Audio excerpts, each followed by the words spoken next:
Star Wars The Rise of Skywalker is now just 84 days away from its official release by director J.J. Abrams, creator George Lucas, Disney, and Lucasfilm, that all have a plan to end the sequel trilogy and the Skywalker saga itself. This is Mike Zero. Make sure to subscribe if you're new to the channel for future Star Wars content.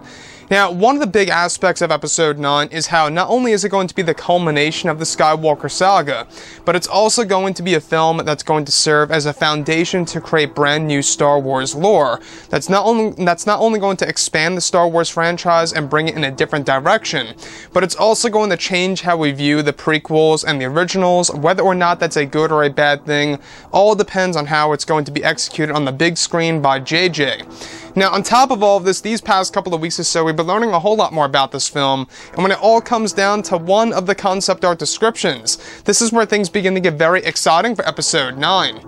Now, specifically, what's really intriguing about all of this is that shot descriptions consisting of a sequence where it's explained that Kylo Ren and his Knights of Ren are in search of one of Palpatine's vaults that are said to be locked away over in the Outer Rim, inside of an abandoned Imperial base. It's described that eventually Kylo and his Knights of Ren are able to find their way inside of the base and break into one of Palpatine's vaults, where it's explained that Kylo is said to come across a large hollow projector, where it's explained that Kylo is said to activate it where it plays a large hologram of Darth Maul in front of Kylo Ren, where it's said to have been recorded sometime just before the events of The Phantom Menace. Now, it's explained that Maul is talking about how his master Darth Sidious believes that the Jedi are in search of the Chosen One, and that it's explained that Maul unveils that the hologram that the Jedi only have a piece of the Chosen One prophecy, which was said to have been created by the Wills, who are godlike beings, who created the universe entirely. Now, it's also explained that Maul's hologram also unveils that there have been other Chosen Ones. Before that, of course, that's going to be Anakin Skywalker eventually, thousands, even more so hundreds of years, more recently so, before the events of course, The Phantom Menace, Attack of the Clones, and Revenge of the Sith, that Maul discovered over in the Dark Temples around the galaxy, where it's said to be a sequence, that will change how fans view the Chosen One prophecy and the prequel trilogy films. Now, it's said that the sequence leaves Kylo Ren curious as to who the next Chosen One will be in, of course, The Rise of Skywalker. So let's go over a couple of parts about this. Now, we do know that Episode 9 is going to be a movie that's really going to embrace different new types of Star Wars lore that fans have never seen before in a Skywalker saga movie, which really is very ambitious of JJ. The fact that he wants to do something very new that's going to expand the Star Wars franchise, as well as bringing it in a different direction, I think is very goal-driven of JJ and what he's trying to do with this film. So let's go over Kylo Ren and his discovery of this hologram of Darth Maul that is said to be stored away within Palpatine's vault that is said to be over in the Outer Rim inside of an abandoned Imperial base.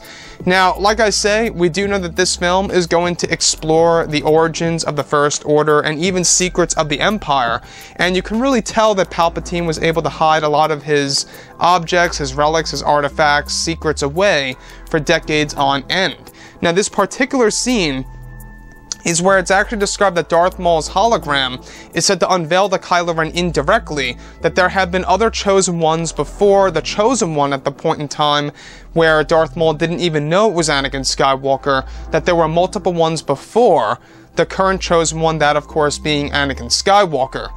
So you can see that they're trying to change all of this, and it does match up with the previous leaks that we went over about 3 months ago, about there being more than one Chosen One in, of course, the Skywalker saga and everything that comes before the Skywalker saga.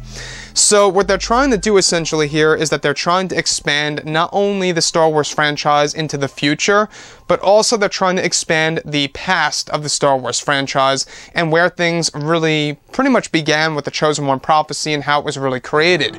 Now, it's actually said to have been created by the Wills themselves, who are godlike beings. So not only do we have multiple Chosen Ones, but we also have the fact that the Wills themselves created the Chosen One prophecy, at least the one for Anakin Skywalker.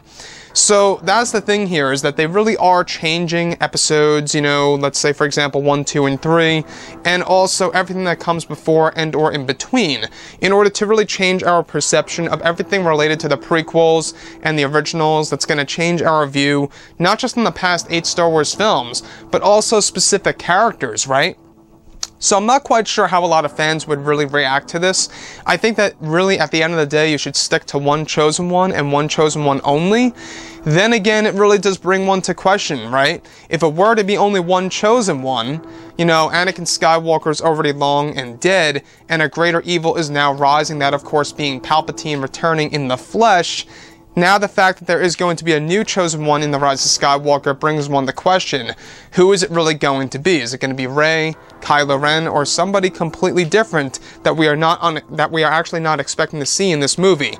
So anyways guys, drop a comment below. Let me know what you think about all of this in the comments, and if you guys did enjoy the content for today, do make sure to drop a thumbs up on this video to support the channel. I thank you all so very much for the kind support, and I'll catch you guys next time.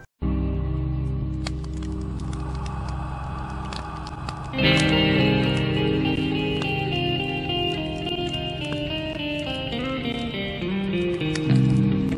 in hand, we are alone again. No, I'm not the one from night.